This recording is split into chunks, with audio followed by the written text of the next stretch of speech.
मर क्यों जाता है? कारण कि पैदा हुए की जरूर मृत्यु होगी और मरे हुए का जरूर जन्म होगा।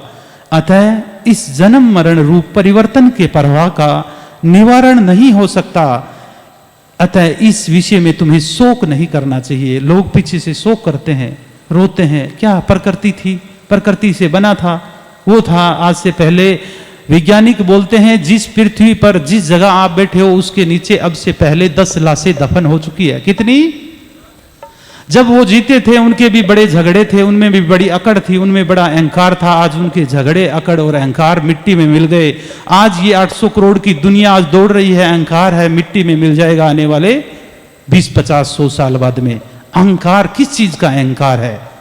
और देखिए यहां पर बाबा नानक जी, जम्बेश्वर भगवान, कबीर जी, राम कृष्ण, बड़े बड़े अवतार आए। अगर उनको भी जाना पड़ा तो तुम कौन से खेत की मूली हो? जाना सबको पड़ेगा। जाना पड़ेगा या नहीं पड़ेगा?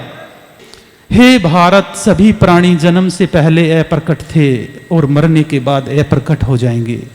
केवल बीच में ही प्रकट दिखते हैं, अतः इसमें शोक नहीं करना चाहिए। हम जन्म से पहले अप्रकट थे, यानी दिखाई नहीं दे रहे थे, और मृत्यु के बाद में भी अप्रकट हो जाएंगे, दिखाई नहीं देंगे, केवल बीच में ही दिखाई दे रहे हैं। जन्म और मृत्यु के बीच में ही दिखाई दे रहे हैं। एक रात थी, मैं सो रहा था, आटे का दिया जला रखा था, बारिश हो रही थी, बिजलियां कड़कड़ा रही थी। बाहर से एक पक्षी उड़ता हुआ आया और जो दिया जल रहा था उसके सामने थोड़ी देर फड़फड़ाया, शायद पंख सुखा रहा होगा, और फिर वो बाहर अंधेरे में, अमावस की रात थी, अंधेरे में चला गया।